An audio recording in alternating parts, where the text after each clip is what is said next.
সহিংস কোটা আন্দোলনে চট্টগ্রাম রংপুরে সংঘর্ষে ৬ জনের মৃত্যু, আহত কয়েকশো। সড়ক রেলপথ অবরোধে মানুষের দুর্ভোগ। দলমত নির্বিশেষে মুক্তিযোদ্ধাদের সর্বোচ্চ সম্মান দেওয়ার আহ্বান শেখ হাসিনার, ৪৮ জনকে প্রধানমন্ত্রী ফেলোশিপ প্রদান।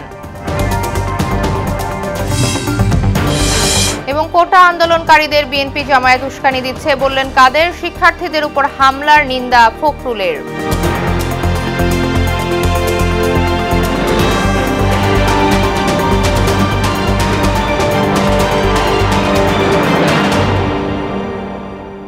আসসালামু আলাইকুম, সবাইকে মোহনা সংবাদে স্বাগত। শুনছিলেন শিরোনাম, সংখ্যায় আছি আনিকা আঞ্জুম। এবার বিস্তারিত। সহিংসতায় রূপ নিয়েছে কোটা আন্দোলন। পুলিশ ও ছাত্রলীগের সঙ্গে সংঘর্ষে ঢাকা, চট্টগ্রাম ও রংপুরে ৬ জনের মৃত্যু হয়েছে। দিনভর সংঘর্ষে আহত হয়েছে কয়েকশো শিক্ষার্থী। সড়ক ও রেলপথ অবরোধ করায় বন্ধ থাকে যানবাহন ও ট্রেন চলাচল। প্রতিনিধিদের তথ্যে আরও জানাচ্ছেন শারমিন স্বর্ণা। কোটা সংস্কার দাবিতে আন্দোলনকারী শিক্ষার্থীদের সঙ্গে ছাত্রলীগের সংঘর্ষে ঢাকায় মারা গেছে একজন। চট্টগ্রামের মুরাদপুর, ১৬ শহর সহ আশপাশের এলাকায় সংঘর্ষে জড়িয়ে পড়ে ছাত্রলীগ ও যুবলীগ নেতারা। দফায় দফায় চলা সংঘর্ষে মারা যায় ৩ জন। এদের মধ্যে একজন কলেজ ছাত্র, একজন দোকান কর্মচারী এবং অন্যজন পথচারী। পুলিশ সদস্য সহ আহত হয়েছে অর্ধ শতাধিক।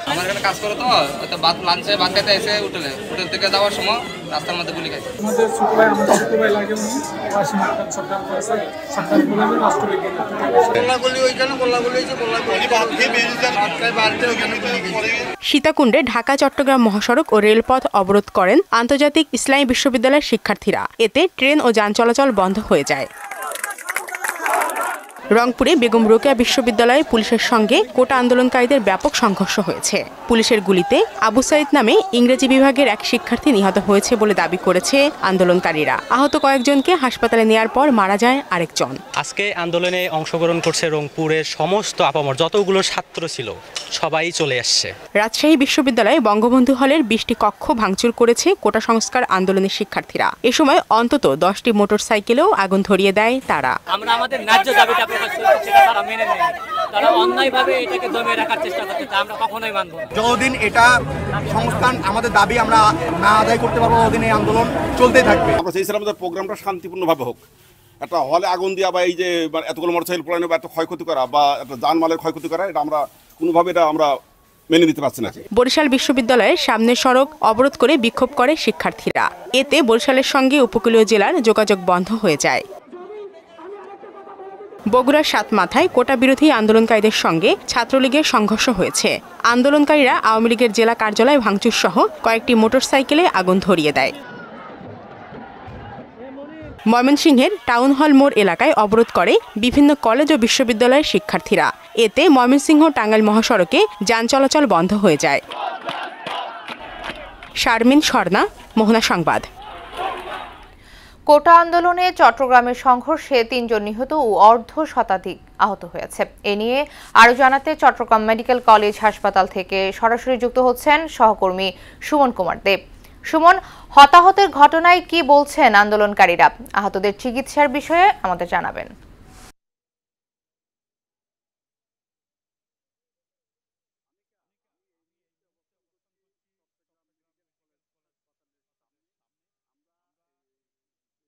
দুপুরে যে আন্দোলনকারী শিক্ষার্থীরা কিন্তু তারা তাদের আন্দোলন করছিলেন, হঠাৎ করে ছাত্রলীগ এবং যুবলীগের নেতা কর্মীরা তাদের সাথে অর্থাৎ দুই পক্ষে তারা সংঘর্ষে জড়িয়ে পড়ে। এরপরে বিভিন্ন জায়গা থেকে আমরা দেখি বিস্ফোরিত হচ্ছে এবং অনেকের হাতে কিন্তু অস্ত্র দেখা গিয়েছে। তো এখন পর্যন্ত চট্টগ্রামে এই ৩ জন মারা গেছেন। একজন চট্টগ্রাম কলেজের শিক্ষার্থী, আরেকজন রয়েছে এই দোকানের কর্মচারী, কিন্তু আরেকজনের পরিচয় আমরা পাইনি। আর আহত রয়েছে চট্টগ্রাম মেডিকেলে, তাদের চিকিৎসা দেওয়া হচ্ছে ৭১ জন। অর্থাৎ পুলিশ এখানে মেডিকেল কলেজে যে খাতায় এন্ট্রি করা হয়েছে সেখানে ৭১ জনের আমরা তথ্য পেয়েছি। তো তাদেরকে চিকিৎসা দেওয়া হচ্ছে। এরপরে ঘটনার পর বিকেল থেকে কিন্তু চট্টগ্রামে বিজিবি মোতায়েন করা হয়েছে এবং র্যাব পুলিশ রয়েছে। এই হাসপাতালের আশেপাশেও কিন্তু ওই অতিরিক্ত পুলিশ মোতায়েন রয়েছে এবং র্যাব রয়েছে।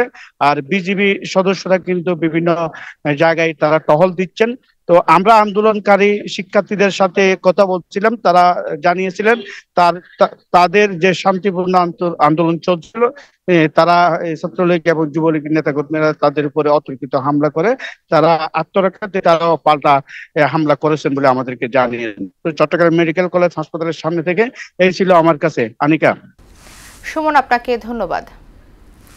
ছাত্রলীগ পুলিশের সঙ্গে আন্দোলনকারীদের সংঘর্ষে দিনভর অচল হয়ে পড়ে রাজধানী ঢাকা। বিভিন্ন এলাকায় সংঘর্ষ, ধাওয়া পাল্টা ধাওয়ায় আহত হয়েছে শতাধিক। এদিকে শিক্ষার্থীদের নিরাপত্তায় সারা দেশে অনির্দিষ্টকালের জন্য সব স্কুল কলেজ বন্ধ ঘোষণা করেছে শিক্ষা মন্ত্রণালয়। সহকর্মীদের সহায়তায় আরও জানাচ্ছেন হুমায়ুন কবির। মঙ্গলবার বিকেল ৩টা থেকে মূল কর্মসূচি হওয়ার কথা থাকলেও শিক্ষার্থীরা আগেই সড়কে নামেন। এতদিন পাবলিক বিশ্ববিদ্যালয় সীমাবদ্ধ থাকলেও এখন বেসরকারি শিক্ষা প্রতিষ্ঠানের শিক্ষার্থীরাও যুক্ত হয়েছে কোটা সংস্কার আন্দোলনে। মেরুল বাড্ডা এলাকা সড়ক অবরোধ করে ব্রাক বিশ্ববিদ্যালয় শিক্ষার্থীরা। মোয়াখালীতে রেলপথ অবরোধ করে কোটা সংস্কার আন্দোলনে থাকা শিক্ষার্থীরা। এতে রাজধানী ঢাকার সঙ্গে সারা দেশের রেল যোগাযোগ বন্ধ হয়ে যায়। শিক্ষার্থীদের সঙ্গে দফায় দফায় সংঘর্ষে জড়িয়ে পড়ে পুলিশ। পরিস্থিতি সামলাতে রাবার বুলেট ছুড়ে আইনশৃঙ্খলা বাহিনী। আগুন জ্বলতে দেখা যায় মোয়াখালী পুলিশ বক্সে। মঙ্গলবার দুপুরের পর সায়েন্স ল্যাব মোড়ে সিটি আইডিয়াল ও হামদর্দ কলেজের কয়েকশো শিক্ষার্থী সড়কে অবস্থান নিয়ে বিক্ষোভ করতে থাকেন। সায়েন্স ল্যাব এলাকার শিক্ষার্থী ও ছাত্রলীগের মধ্যে ধাওয়া পাল্টা ধাওয়া এবং গোলাগুলি হয়। গুলিতে জখম হয়েছে 5 শিক্ষার্থী, আহত অর্ধ শতাধিক। ছাত্রলীগ ও কোটা আন্দোলনকারীদের মুখোমুখি অবস্থানে দিনভর থমথমে পরিস্থিতি বিরাজ করে ঢাকা বিশ্ববিদ্যালয় ক্যাম্পাস। শহীদুল্লাহ হলের সামনে থেকে মিছিল নিয়ে কেন্দ্রীয় শহীদ মিনারে জড়ো হয় বৈষম্য বিরোধী ছাত্র আন্দোলনের নেতাকর্মীরা। এতে সড়কে যান চলাচল বন্ধ হয়ে যায়। দাবি পূরণ না হওয়া পর্যন্ত আন্দোলন চালিয়ে যাওয়ার ঘোষণা দেন শিক্ষার্থীরা। আমরা কোটা বৈষম্য দূর চাই, এটা হচ্ছে আমার এক দফা দাবি। আমাদের আন্দোলন চলতে থাকবে যতক্ষণ না পর্যন্ত আমাদের দাবি করে মানা হচ্ছে। আমাদের দাবি মানতে হবে, না মানার মধ্যে আমরা রাজপথ ছাড়বো না। আমাদের বাইরের রক্তের বদলা না নিয়ে আমরা ফিরবো না। তবে চলমান পরিস্থিতির জন্য কোটা সংস্কার আন্দোলনকারীদের দায়ী করে ছাত্রলীগ। ঢাকা বিশ্ববিদ্যালয়ের বিভিন্ন হলে আন্দোলনের নাম করে নৈরাজ্যকারীরা, সংঘাত সৃষ্টিকারীরা যেভাবে হামলা করেছে আমরা কিন্তু গতকালকে দেখেছি। ঢাকা বিশ্ববিদ্যালয়ের শিক্ষার্থীরা দলে দলে বের হয়ে এসে তাদেরকে প্রতিরোধ করেছে। উদ্ভূত পরিস্থিতিতে ঢাকা, চট্টগ্রাম, বগুড়া ও রাজশাহীতে বিজিবি মোতায়েন করা হয়েছে। হুমায়ুন কবির, মোহনা সংবাদ, ঢাকা। দর্শক, রাজধানীর সায়েন্স ল্যাব এলাকায় আছেন সহকর্মী ইমার আসাদ। জানবো সেখানকার পরিস্থিতি।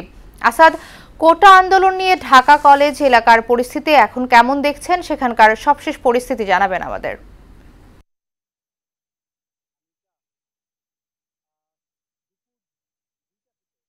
আনিকা,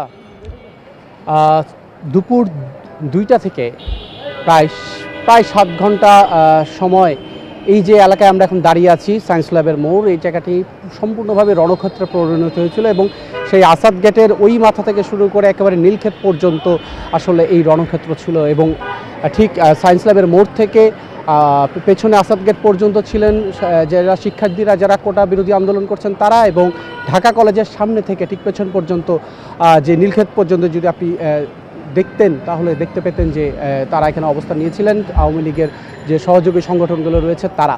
এবং সেই সংঘর্ষে দিনভর সংঘর্ষ শেষ হওয়ার পর, প্রায় 7 ঘন্টা সংঘর্ষ শেষ হওয়ার পর এখন একটা ধ্বংসস্তূপের মতো পরিস্থিতি তৈরি হয়েছে। আমি আপনাকে একটা দৃশ্য দেখানোর চেষ্টা করছি যে আমি ঠিক যেই জায়গায় দাঁড়িয়েছিলাম ঠিক সেই জায়গায় কিন্তু আহত যে শিক্ষার্থীরা ছিলেন তাদের কিন্তু যারা বিভিন্নভাবে আহত হয়েছেন তাদের চিকিৎসার কথা কাজ হয়েছিল এখানে। প্রাথমিক চিকিৎসা তারা এখান থেকে নিয়েছিলেন। আপনি দেখতে পাচ্ছেন রক্তে ভেজা ব্যান্ডেজ এখনও রয়েছে সেখানে, তুলো দেখতে পাচ্ছেন, স্যালাইন দেখতে পাচ্ছেন, আপনি ইঞ্জেকশনের আমরা দেখতে পাচ্ছি এখানে বিভিন্ন ধরনের অ্যান্টিসেপটিক বিভিন্ন ওষুধের সামগ্রীও কিন্তু আমরা এখানে দেখতে পাচ্ছি, আপনি দেখতে পাচ্ছেন, এবং এই বিষয়টাই কিন্তু আসলে স্পষ্ট করে দিচ্ছে। আবার আপনাকে আমি ডান দিকে দেখাই, ডান দিকে যে আছে এখানে দেখতে পাচ্ছেন যে এই যে একদম যে চত্বরের এখানে ভাঙা ভাঙা ইট, এখান থেকে ইট ভেঙে ভেঙে কিন্তু সারাদিন এই সংঘর্ষ চলেছে, এবং সেই সংঘর্ষের পর এখন এসে এখানে গাড়ি চলাচল স্বাভাবিক হয়েছে। এবং কিছুক্ষণ আগে এসে এখানে নিউ মার্কেটের যে যিনি নিউ মার্কেট থানার ওসি আমিনুল ইসলাম এসেছেন, এবং তার সঙ্গে আরও পুলিশ সদস্যরা ছিলেন, বাড়তি পুলিশ সদস্য মোতায়েন করার বিষয়ে তার সঙ্গে কথা হচ্ছিল, এবং তিনি যে বিষয়গুলো আসলে আমাদেরকে জানাচ্ছিলেন যে তারা আসলে সারাদিন নীলক্ষেতের যে স্থানটি, যে মোড়টি রয়েছে সেখানে তারা অবস্থান গ্রহণ করেছিলেন এবং সেখান থেকেই তারা আসলে পরিস্থিতি পর্যবেক্ষণ করেছেন, এবং সারাদিন পর্যবেক্ষণ করার পর তারা আন্দোলনকারীদের সঙ্গে কথা বলেছেন, এবং আন্দোলনকারীদের সঙ্গে কথা বলার পর তারা তাদেরকে বোঝাতে সক্ষম হয়েছেন বলেই তারা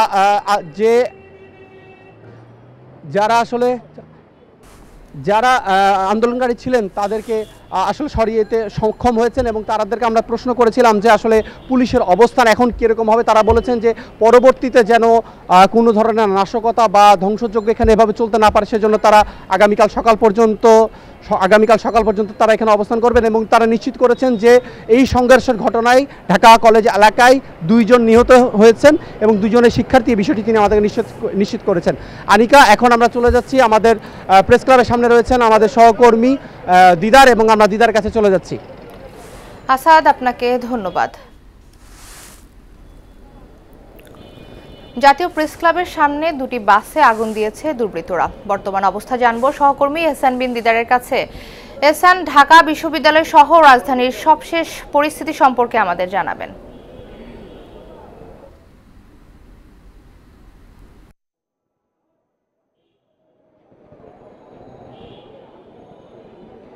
আনিকা, আপনাকে ধন্যবাদ। আমরা প্রথমে মহাখালীতে ছিলাম। মহাখালীতে কিন্তু কোটা বিরোধী আন্দোলনকারী এবং পুলিশ এবং ছাত্রলীগ তাদের মধ্যে কিন্তু ব্যাপক রকমের সংঘর্ষ হয়েছে। এরপরে আমরা শাহবাগ আসি।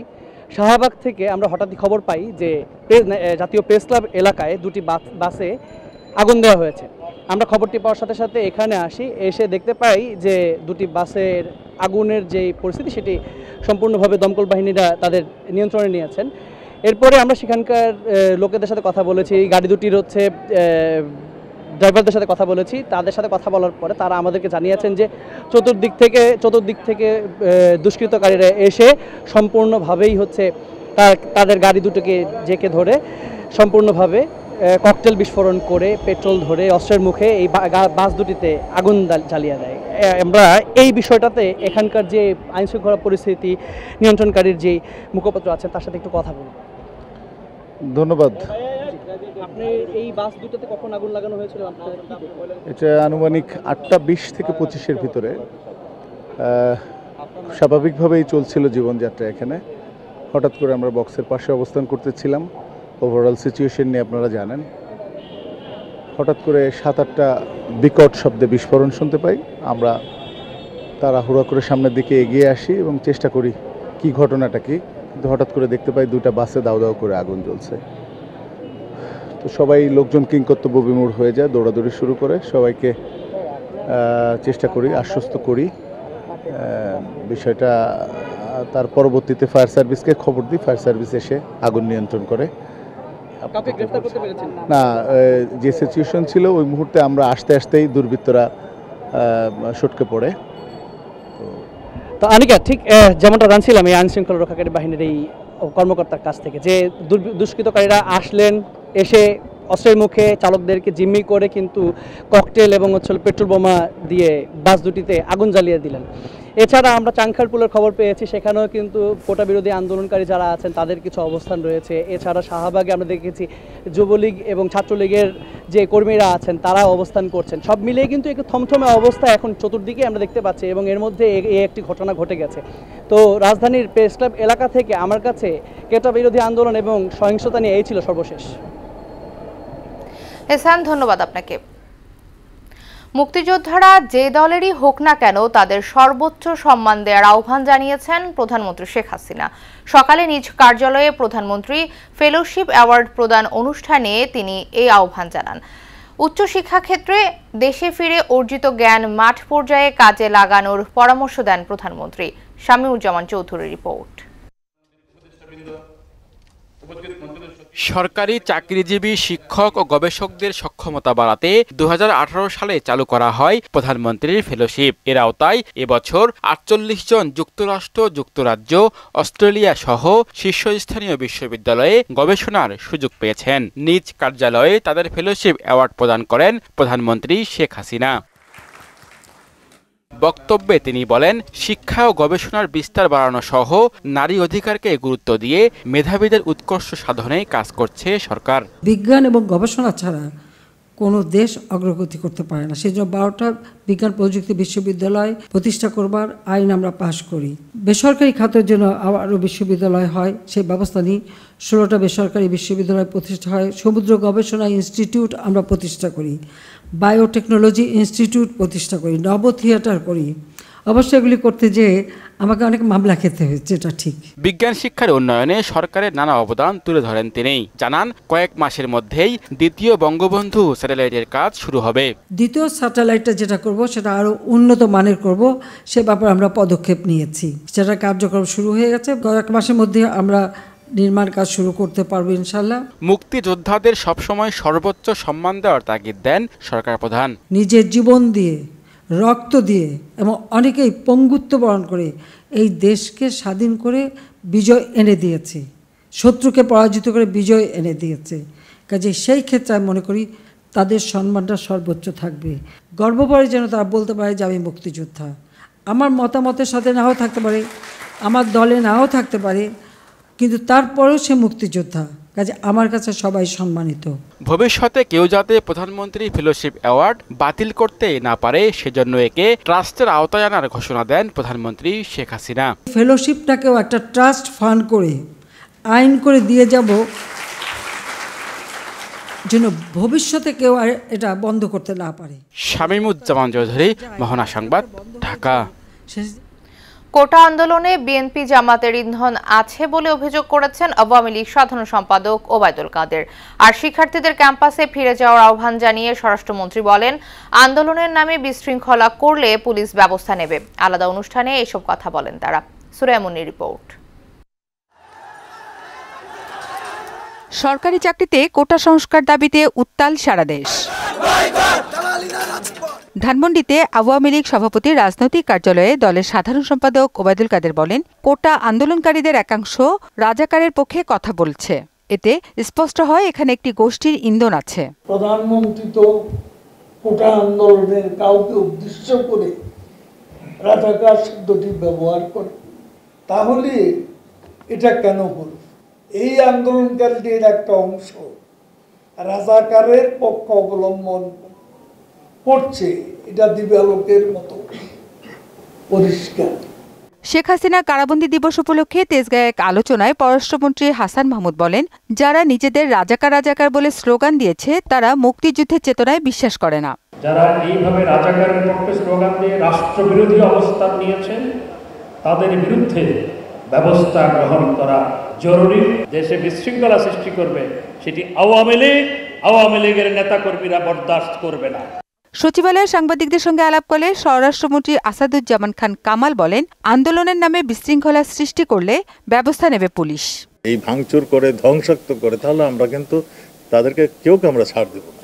ধ্বংস করলেই, জনদুর্ভোগ সৃষ্টি করলেই, আমাদের রক্ত ঝরালেই আমরা আমাদের কাজটি আইন শৃঙ্খলা বাহিনী করবেন। আদালতের রায়ে সম্মান দেখিয়ে শিক্ষার্থীদের সড়ক ছেড়ে শিক্ষাঙ্গনে ফিরে যাওয়ার আহ্বান জানান মন্ত্রী। রাস্তা অবরোধ করে দাবি আদায় করা এইটা সঠিক পন্থা নয়। সুরাইয়া মুন্নি, মোহনা সংবাদ, ঢাকা। কোটা সংস্কারের দাবিতে দেশজুড়ে আন্দোলনরত শিক্ষার্থীদের উপর হামলার নিন্দা জানিয়েছেন বিএনপি মহাসচিব মির্জা ফখরুল ইসলাম আলমগীর। জাতীয় প্রেসক্লাবে এক আলোচনা সভায় তিনি বলেন, শিক্ষার্থী আন্দোলন নিয়ে আওয়ামী লীগ সরকার যা করছে তা বাংলাদেশের ইতিহাসে একটি জঘন্যতম ঘটনা। এই প্রথম সচক্ষে ফ্যাসিবাদ দেখেছেন জানিয়ে মির্জা ফখরুল বলেন, হাসপাতালের ভেতর ঢুকে সরাসরি দলের সন্ত্রাসীরা ছাত্রদের ওপর হামলা চালাবে, এটা কল্পনাতীত। এই সময়গুলো যদি আমরা রুখে দাঁড়াতে না পারি তাহলে আমাদের দেশের জাতির অস্তিত্ব বিপন্ন হয়ে পড়বে। আওয়ামী লীগ এখন আর সেই আওয়ামী লীগ নেই। আওয়ামী লীগ এখন একটা সম্পূর্ণ দেউলিয়া একটা রাজনৈতিক দলে পরিণত হয়েছে। আওয়ামী লীগ সম্পূর্ণভাবে নির্ভরশীল হয়ে পড়েছে এখন আমলাদের উপরে এবং তার তথাকথিত বাহিনীর উপরে। কোটা সমস্যা শেখ হাসিনার নেতৃত্বেই সমাধান হবে বলে জানিয়েছেন ঢাকা 15 আসনের সংসদ সদস্য সাবেক শিল্প প্রতিমন্ত্রী আলহাজ কামাল আহমেদ মজুমদার। মিরপুরে নৈরাজ্য বিরোধী শান্তি সমাবেশে অংশ নিয়ে তিনি একথা বলেন। এ সময় কোটা বিরোধীরা এই দেশেরই সন্তান মন্তব্য করে তাদের সঙ্গে কেউ সংঘর্ষে জড়াতে চায় না বলেও জানান বর্ষিয়ানী রাজনীতিবিদ। রেজা খানের রিপোর্ট। মঙ্গলবার সকাল থেকেই মিরপুর 10 নম্বর গোলচত্বরে নৈরাজ্য বিরোধী শান্তি সমাবেশে অংশ নেন ঢাকা 15 আসনের সকল ওয়ার্ডের নেতাকর্মীরা। পরে এতে যোগ দেন স্থানীয় সংসদ সদস্য ও সাবেক শিল্প প্রতিমন্ত্রী আলহাজ কামাল আহমেদ মজুমদার। কোটা আন্দোলনে জামাত শিবিরের সন্ত্রাসীরা ঢুকে ছাত্রদের ব্যবহার করছে বলে অভিযোগ করেন তিনি। কোটা আন্দোলনের ভিতরেই জামাত শিবিরের সেই সন্ত্রাসীরা এখানে ঢুকে পড়েছে এবং তারা ছাত্রদেরকে ব্যবহার করছে। কোটার বিষয়টি উচ্চ আদালতে বিচারাধীন হওয়ায় এ নিয়ে সরকারের কিছুই করার নেই মন্তব্য করে শেখ হাসিনার নেতৃত্বে এ সমস্যার সমাধান হবে বলেও আশা জানান সাবেক শিল্প প্রতিমন্ত্রী। যেখানে মামলার বিচারাধীন সেখানে সরকার কোনো হস্তক্ষেপ করতে পারে না। রায় হওয়ার পরেই সেটা নিয়ে আলাপ আলোচনা হবে, সংসদে হোক ক্যাবিনেটে হোক একটা সিদ্ধান্ত হবে। মাননীয় প্রধানমন্ত্রী জননেত্রী শেখ হাসিনা যেখানে আছেন অবশ্যই তোমাদের এই কোটার সমস্যার সমাধান হবে। এ সময় শিক্ষার্থীদের ক্লাসে ফেরাতে অভিভাবক ও শিক্ষকদের ভূমিকা রাখার পরামর্শও দেন মিরপুরের গণমানুষের এই নেতা। আমরা আমাদের সন্তানদের সাথে কোনো সংঘর্ষে আমরা জড়াতে চাই না। ছাত্রদের অভিভাবক যারা আছেন তারও তাদের সন্তানদেরকে ঘরে রাখা উচিত। পরে সেখানে জড়ো হয় কোটা সংস্কারের দাবিতে আন্দোলনকারী শিক্ষার্থীরা। রাস্তায় অবস্থান নিয়ে কয়েক ঘন্টা যান চলাচল বন্ধ করে দেয় তারা। তবে ঢাকা 15 আসনের সংসদ সদস্য আলহাজ কামাল আহমেদ মজুমদার ও ঢাকা 14 আসনের সংসদ সদস্য মাইনুল হোসেন খান নিখিল সহ যুবলীগ, ছাত্রলীগ ও সহযোগী সংগঠনের নেতাকর্মীদের সম্মিলিত প্রচেষ্টায় পিছু হটে শিক্ষার্থীরা। এ সময় যান চলাচলও স্বাভাবিক হয়। রেজা খান, মোহনা সংবাদ, ঢাকা। এক্সপ্রেস পদ্ধতিতে চালান খালাসের বিধি বাতিলের দাবিতে ঢাকা কাস্টম হাউসে কর্মবিরতি পালন করেছে সিএনএফ এজেন্টরা। আন্দোলনকারীরা জানান আগে সিএনএফ কর্মীরা সমস্ত মালামাল খালাস করত, এখন কালো আইন করে কুরিয়ার সার্ভিসের মাধ্যমে পণ্য খালাস করা হচ্ছে। এতে করে আদায় করা হচ্ছে অনৈতিক সুবিধা। স্বর্ণ পাচারে সহযোগিতা করার জন্যই সিন্ডিকেট করে এ আইন করা হয়েছে। এর ফলে প্রায় 10-12 হাজার এজেন্ট ক্ষতির সম্মুখীন হচ্ছে। দেশের অন্যতম জনপ্রিয় প্যারেন্টিং অ্যাপ টুগুমুগুর সঙ্গে অংশীদারিত্ব চুক্তি সই করেছে ডেটল। এখন থেকে নতুন মা ও শিশুর উন্নত স্বাস্থ্যসেবা নিশ্চিতে একসঙ্গে কাজ করবে ডেটল ও টুগুমুগু। গুলশানের রেকিট বেনকিজারের অফিসে সম্প্রতি এই চুক্তি সই হয়। এর আওতায় উভয় প্রতিষ্ঠান নিজেদের দক্ষতা কাজে লাগিয়ে নতুন বাবা মায়ের প্রয়োজনীয় স্বাস্থ্যসেবা দিতে কাজ করবে। রেকিট বেনকিজার পিএলসির ব্যবস্থাপনা পরিচালক বিশাল গুপ্ত সহ উভয় প্রতিষ্ঠানের ঊর্ধ্বতন কর্মকর্তারা অনুষ্ঠানে উপস্থিত ছিলেন।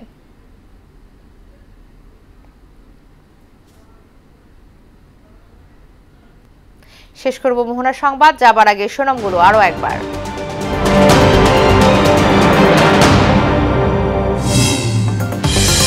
সহিংস কোটা আন্দোলনে চট্টগ্রাম রংপুরের সংঘর্ষে 6 জনের মৃত্যু, আহত কয়েকশো।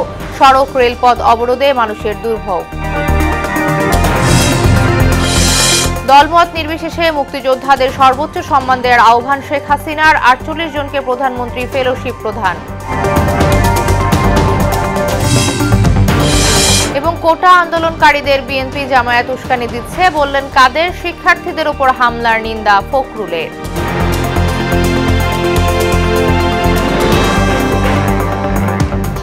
এই ছিল এখনকার মোহনা সংবাদে। পরের সংবাদ রাত 12টায়। মোহনার সবশেষ খবর জানতে ভিজিট করুন www.mohana.tv। সংবাদ দেখতে পারেন ফেসবুক এবং ইউটিউবেও। এতক্ষণ সঙ্গে থাকার জন্য ধন্যবাদ।